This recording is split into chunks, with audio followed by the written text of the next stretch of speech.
Hello दोस्तों, welcome to my YouTube channel Aryam exam point. आज इस वीडियो में बात करेंगे सीटेट जुलाई 2024 एग्जाम में पूछे जाने वाले विज्ञान के महत्वपूर्ण 30 प्रश्न लेके आए हैं, जो कि विज्ञान वर्ग के स्टूडेंट के लिए बहुत ही इम्पोर्टेंट है। तो इस वीडियो को अंत तक जरूर देखिएगा। पहला इसमें प्रश्न है,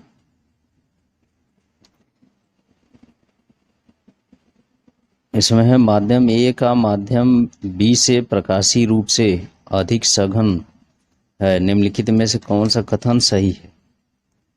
इसमें सही कथन पहचानना है।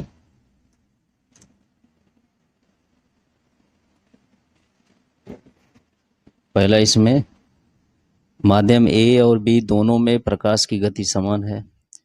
बी तुलना नहीं की जा सकती। बी है माध्यम बी की अपेक्षा माध्यम ए में प्रकाश की गति अधिक है। चौथा है माध्यम ए की अपेक्षा माध्यम बी में प्रकाश की गति अधिक है। तो माध्यम ए माध्यम बी से प्रकाशिक रूप से अधिक सघन है, यानी ए सघन है और बी क्या है, विरल है। तो इसमें कौन सा कथन सही होगा? तो इसमें चौथा सही होगा कि माध्यम ए की अपेक्षा माध्यम बी में प्रकाश की गति अधिक है। दूसरा, निम्न में से किस पौधे में फूल नहीं होते हैं? कटहल, गुलर, ऑर्किड, फर्न। तो किस पौधे में फूल नहीं होते हैं वो हम लोग को आंसर पहचानना है इसमें। तो चौथा इसमें है, फर्न में फूल नहीं होते हैं, यानी दूसरा का चौथा ऑप्शन सही हो जाए।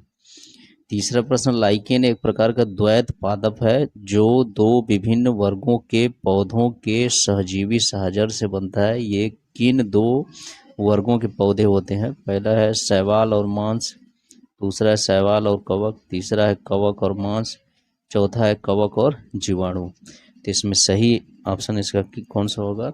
दूसरा हो जाएगा, शैवाल और कवक हैं ये दोनों वर्ग के। तीसरा का दूसरा ऑप्शन सही हो जाएगा। नेक्स्ट आते हैं चौथा प्रश्न, दही के निर्माण में कौन सा जीवाणु महत्वपूर्ण भूमिका निभाता है? E coli, lactobacillus, मिल्केटी, vibrio क्लोरी। तो दही के निर्माण में जो जीवाणु होता है वो कौन सी भूमिका निभाता, कौन सा जीवाणु इसमें भाग लेता है? तो उसमें देखेंगे तो दूसरा है लैक्टोबैसिलस, यानी चौथा का दूसरा ऑप्शन सही होगा। पांचवा, निम्नलिखित में कौन सा विद्युत का चालक नहीं है? लवण जल, आश्रित जल, सिरका, नींबू का रस। तो इसमें कौन सा विद्युत का चालक नहीं है ये हम लोग को पहचाना है। तो विद्युत का चालक इसमें आश्रित जल नहीं है, यानी पांचवा का दूसरा ऑप्शन सही हो जाएगा। नेक्स्ट आते हैं छठवां प्रश्न, निम्नलिखित में कौन सा कथन गलत है? पहला, सामान्यतः पुरुष की आवाज़ महिला की तुलना में तीक्ष्ण होती है। दूसरा, चिड़िया उच्च तारत्व की ध्वनि उत्पन्न करती है जबकि शेर निम्न तारत्व की। तीसरा, एक ढोल निम्न आवृत्ति पर कंपित होता है इसलिए वह निम्न तारत्व की ध्वनि उत्पन्न करता है। चौथा, एक सीटी की उच्च आवृत्ति है इसलिए वह उच्च तारत्व की ध्वनि उत्पन्न करती है। तो इसमें से कौन सा कथन गलत है ये हम लोग को पहचाना है। तो इसमें पहला कथन गलत है, यानी सामान्यतः जो पुरुष की आवाज़ महिला की तुलना में तीक्ष्ण होती है, यानी छठवां का पहला ऑप्शन सही हो जाएगा। नेक्स्ट आते हैं सातवां प्रश्न, बल का लिंग निर्धारण के लिए निम्न में कौन सा वंशसूत्रों का युग्म उत्तरदायी है? पहला, पुरुष का यक्ष वंशसूत्र एवं महिला का एक यक्ष वंशसूत्र। दूसरा, पुरुष का एक यक्ष वंशसूत्र एवं महिला का एक वायु वंशसूत्र। तीसरा, पुरुष का एक वायु वंशसूत्र तथा महिला का एक वायु वंशसूत्र। चौथा है महिला का एक यक्ष वंशसूत्र एवं पुरुष का एक वायु वंशसूत्र। तो इसमें कौन सा युग्म उत्तरदायी होता है बालिका लिंग निर्धारण के लिए? तो इसमें सातवां का सही ऑप्शन होगा, पहला वाला होगा कि एक पुरुष का यक्ष वंशसूत्र होना चाहिए, महिला का वायु होना चाहिए, यानी सातवां का पहला ऑप्शन सही होगा। आठवां, एलपीजी में मुख्यतः कौन सी गैस होती है? Methane, CO2, butane, SO2। तो एलपीजी में जो होती है वह मुख्यतः कौन सी गैस होती है? ब्यूटेन गैस होती है। अठारह का तीसरा ऑप्शन सही हो जाएगा। नौवां प्रश्न आता है, विटामिन B1 की कमी से कौन सा रोग होता है? नपुंसकता, रिकेट्स, बेरी रतौंधी। तो विटामिन B1 की कमी से जो रोग होता है वह होता है बेरी का रोग होता है, यानी नौवां का तीसरा ऑप्शन सही हो जाएगा। नेक्स्ट आते हैं 10वां प्रश्न, दांतों व हड्डियों में उपस्थित रहता है calcium chloride, calcium phosphate, calcium hydroxide, sodium chloride. तो दांतों और हड्डियों में जो उपस्थित होता है वह होता है कैल्शियम फास्फेट होता है, यानी 10वां का दूसरा ऑप्शन सही हो जाएगा। 11वां है डीएनए का पूर्ण नाम है deoxyribo nucleic acid, dual nucleic acid, developed nucleic acid, deoxy nucleic acid. तो जो डीएनए का पूरा नाम है वह कौन इसमें सही है? पहला है डीऑक्सीराइबो न्यूक्लिक एसिड। 11 का पहला। 12 है निम्नलिखित में से कौन सी प्रक्रियाएं क्षण चुंबक की चुंबकीय विशेषताओं को नष्ट करती है? पहला है दो टुकड़ों में काटना, दूसरा तापन, तीसरा है पीटना, चौथा है सील करना। इसमें प्रक्रिया पहचाना है जो चुंबक की चुंबकीय विशेषताओं को नष्ट करती है। तो कौन कौन इसमें नष्ट करती है ये पहचाना हम लोग को। तो इसमें नष्ट करने वाली प्रक्रिया है तापन होता है और पीटना होता नहीं है। दूसरा और तीसरा ऑप्शन सही होगा, तो इसी तरह से चौथा विकल्प सही हो जाएगा, दूसरा और तीसरा। 12 का कौन सा होगा आंसर? 12 का चौथा ऑप्शन सही हो जाएगा। नेक्स्ट आते हैं 13 प्रश्न। निम्नलिखित ग्रहों में से किसका अपना कोई प्राकृतिक उपग्रह नहीं है? यूरेनस, मंगल, शुक्र, बृहस्पति। तो कौन से ग्रहों में अपना कोई प्राकृतिक उपग्रह नहीं है ये हम लोग को पहचाना है। तो कौन प्राकृतिक उपग्रह नहीं है इसमें? तीसरा नहीं है, शुक्र। यानी 13 का कौन सा ऑप्शन सही होगा? तीसरा ऑप्शन सही हो जाएगा। चौथा है रेखीय शैली आधारित अभिक्रम के जनक माने जाते हैं वेलार्ड, स्किनर, पियाजे, सीवी गुड।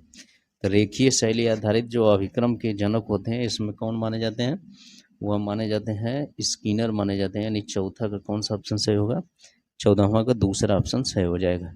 15 प्रश्न आते हैं। श्रव्य दृश्य साधन सहायक होते हैं। पहला बालक में प्रत्यक्ष अनुभव प्राप्त होने में, दूसरा है बालक की क्रियाशीलता में, तीसरा है बालक के मस्तिष्क में अस्थायी ज्ञान प्राप्त करने में, चौथा है उपरोक्त सभी के लिए। तो श्रव्य दृश्य साधन सहायक होते हैं, किसके लिए सहायक होते हैं? वह उपरोक्त सभी के लिए सहायक होते हैं। यानी 15 का चौथा ऑप्शन सही हो जाएगा। नेक्स्ट आते हैं 16 प्रश्न। होशंगाबाद विज्ञान शिक्षण परियोजना किस वर्ष शुरू हुई? 1973 में, 1974 में, 1976 में, 1978 में। तो होशंगाबाद विज्ञान शिक्षण परियोजना किस वर्ष शुरू किए गए थे? तो इसमें से विकल्प हम लोग को पहचाना है। तो ये 1973 में शुरू किए थे, पहला विकल्प इसका सही हो जाएगा। 17 विज्ञान मेला प्रदर्शनी में प्रदर्शित किया जा सकता है विज्ञान संबंधी फिल्मों को, चित्र मॉडल को, वैज्ञानिक सूचनाएं और संग्रहित वस्तुओं के नमूनों को, उपरोक्त सभी। 17 का इसमें कौन सा ऑप्शन सही होगा?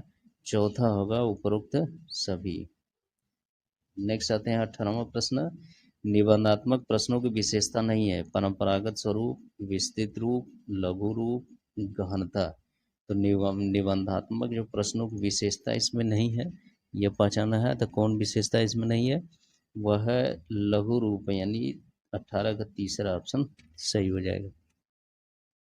नेक्स्ट आते हैं 19। जल को किसी पात्र में रखने पर उसका दाब केवल नीचे की दिशा में लगता है, केवल ऊपर की दिशा में लगता है, सभी दिशाओं में समान रूप से लगता है, केवल लंबवत दिशाओं में लगता है। तो जल को किसी भी पात्र में रखने से उसका जो दाब होता है वह किधर लगता है? वह सभी दिशाओं में समान रूप से लगता है। यानी 19 का कौन सा ऑप्शन सही होगा? तीसरा ऑप्शन सही हो जाएगा। नेक्स्ट आते हैं 20वां प्रश्न। 16 ग्राम ऑक्सीजन गैस में अणुओं की संख्या हो गई, एवोगैड्रो संख्या का मान दिया 6 × 10⁻23। तो कितना हो जाएगा? 16 ग्राम ऑक्सीजन में, तो 16 ग्राम ऑक्सीजन में मोलक संख्या कितनी हो जाएगी? 2 हो जाएगी, क्योंकि अणु भार 32 में 16 का भाग दे देंगे तो कितना आ जाएगा? 2 आ जाएगा। तो 2 का गुणा इस एवोगैड्रो संख्या में गुणा कर देंगे तो इसका आंसर इसमें आ सकता है। तो कितना हो जाएगा? नहीं नहीं, इसमें मोलक संख्या 1/2 हो जाएगी। यानी 16 में 32 का इसमें भाग दे देंगे तो 1/2 हो जाएगी। तो ये 6 का आधा हो जाए 3 हो जाएगा। तो लगभग कितना हो जाएगा? 3 × 10⁻23 हो जाएगा। यानी 20 का कौन सा ऑप्शन सही हो जाएगा? दूसरा ऑप्शन सही हो जाएगा। 21 है। शुष्क बुझे हुए चूने पर क्लोरीन गैस प्रवाहित करने पर प्राप्त होता है बेकिंग सोडा, धोने का सोडा, विरंजक चूर्ण, प्लास्टर ऑफ पेरिस। तो ये क्या प्राप्त होता है? वह प्राप्त होता है विरंजक चूर्ण प्राप्त होता है। यानी 21 का तीसरा ऑप्शन सही है। 22 है। निम्न में कौन सी सृजनात्मकता की प्रमुख विशेषता नहीं है? पहला रूपांतरण की योग्यता, दूसरा किसी परिस्थिति के प्रति विशेष संवेगिक प्रक्रिया का प्रदर्शन, तीसरा किसी शब्द या अवधारणा को परिभाषित करने की योग्यता। चौथा है केंद्राभिमुख उत्पादन की योग्यता। तो निम्न में से कौन सी सृजनात्मकता की प्रमुख विशेषता नहीं है, ये पहचानना हम लोग को। ये तीसरा विकल्प होगा किसी भी शब्द या अवधारणा को पुनर्भाषित करने की योग्यता, यानी 22 का कौन सा ऑप्शन सही होगा, तीसरा ऑप्शन सही हो जाएगा। नेक्स्ट आते हैं 24वां से, एक किशोर की अभिरुचि को प्रभावित करने वाला कारक है आनुवंशिकी, वातावरण, आनुवंशिक कभी वातावरण। चौथा आनुवंशिक एवं वातावरण दोनों। तो किशोर की अभिरुचि को प्रभावित करने वाला कारक इसमें कौन होगा, वह आनुवंशिक एवं वातावरण दोनों होता है, यानी 23 का कौन सा ऑप्शन सही होगा, चौथा ऑप्शन सही होगा।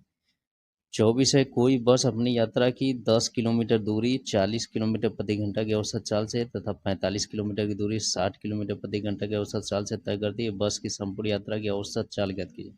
तो औसत चाल क्या होता है, कुल चली गई दूरी बटे कुल समय होता है, तो उसी फार्मूले से लगाएंगे इसका। तो 24 का सही विकल्प इसमें दूसरा आता है 55 किलोमीटर प्रति घंटा। नेक्स्ट आते हैं 25वां प्रश्न, निम्न में से क्या अवलोकन विधि की विशेषता नहीं है। पहला, इस विधि के माध्यम से अध्यापक एवं बच्चों के मध्य संबंध घनिष्ठ होते हैं। दूसरा, इस विधि के दौरान अध्यापक बच्चों पर निगरानी नहीं रख पाते हैं।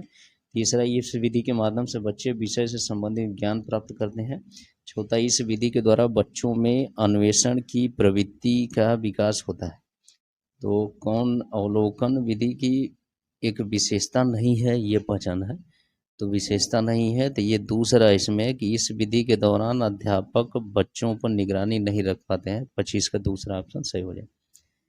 26 प्रश्न आते हैं, बॉक्साइट या आयरन ऑक्साइड रहित के शोधन की प्रक्रिया कहलाती है सर्पिक प्रक्रिया, बेयर प्रक्रिया, ह्यूब्स विधि, हॉल प्रक्रिया। तो बॉक्साइट के शोधन की जो प्रक्रिया होती है वह कहलाती है, क्या कहलाती है, वह सर्पेक प्रक्रिया कहलाती है, यानी 26 का कौन सा ऑप्शन सही होगा, पहला ऑप्शन सही होगा। नेक्स्ट आते हैं 27 प्रश्न, आलोक की कमीज पर स्याही का दाग लग गया, उसे हटाने के लिए आलोक निम्न में किस अम्ल का प्रयोग करेगा, एस्टिक अम्ल, फार्मिक अम्ल, ऑक्जेलिक अम्ल, मैलिक अम्ल। तो स्याही का दाग हटाने के लिए किस पदार्थ का प्रयोग करेगा आलोक, तो ये हम लोग को देखेंगे इसमें 27 का तीसरा हाथ में ऑक्जेलिक अम्ल का प्रयोग करेगा, यानी 27 का कौन सा विकल्प सही हो जाएगा, तीसरा विकल्प सही होगा। 28 में मेढक तथा केचुआ दोनों अपनी त्वचा से शोषण करते हैं, यही कारण है दोनों जीवों की त्वचा होती है शुष्क एवं रुक्ष, शुष्क एवं श्लेष्मीय, आर्द्र एवं रुक्ष, आर्द्र एवं श्लेष्मीय। तो 28 का इसमें सही विकल्प चौथा आएगा कि आर्द्र एवं क्या होती हैं, श्लेष्मीय होते हैं। नेक्स्ट आते हैं 29वां प्रश्न, जैव विज्ञान में पाठ्य योजना को ध्यान में रखते हुए मुख्य रूप से निर्देशित होना चाहिए। पाठ्यचर्या के लक्ष्यों और अधिगम परिणामों, बच्चों को कार्य उपलब्ध कराने, कक्षा के औसत बच्चे की आवश्यकता को पूरा करने, चौथा अभिभावकों को संतुष्ट करने। तो पाठ्य योजना को ध्यान में रखते हुए मुख्य रूप से निर्देशित होना चाहिए। जैव विज्ञान में किस तरह से निर्देशित होना चाहिए, वो विकल्प इसने दिया है। 29 का सही विकल्प क्या होगा, पहला होगा कि पाठ्यचर्या के लक्ष्यों और अधिगम परिणामों। तीसरा है, विज्ञान शिक्षण में परियोजना पद्धति के लिए सबसे ज़्यादा उपयुक्त है, क्या उपयुक्त है, विद्यार्थियों के तर्कणा कौशल को दृढ़ करने, दूसरा कार्य करने की वैज्ञानिक पद्धति को बढ़ावा देने, तीसरा विज्ञान में आधारभूत संकल्पनाओं की समझ को बढ़ावा देना, चौथा है विद्यार्थियों के अंक संबंधी अंकीय योग्यता को समुन्नत करने। तो विज्ञान शिक्षण में परियोजना पद्धति के लिए सबसे ज़्यादा उपयुक्त क्या है इसमें, तो सही इसमें देखेंगे तो दूसरा इसमें से है कार्य करने की वैज्ञानिक पद्धति को बढ़ावा देना, यानी तीसरा कौन सा ऑप्शन सही होगा, दूसरा ऑप्शन सही हो जाएगा। इस तरह से इस वीडियो में हम लोग कुल मिला के 30 क्वेश्चन के बारे में डिस्कस किए, जो कि परीक्षा की दृष्टि से बहुत ही इम्पोर्टेंट है। यदि ये वीडियो अच्छा लगा तो मेरे चैनल को सब्सक्राइब करें, वीडियो को लाइक शेयर करना ना भूलें। Thank you.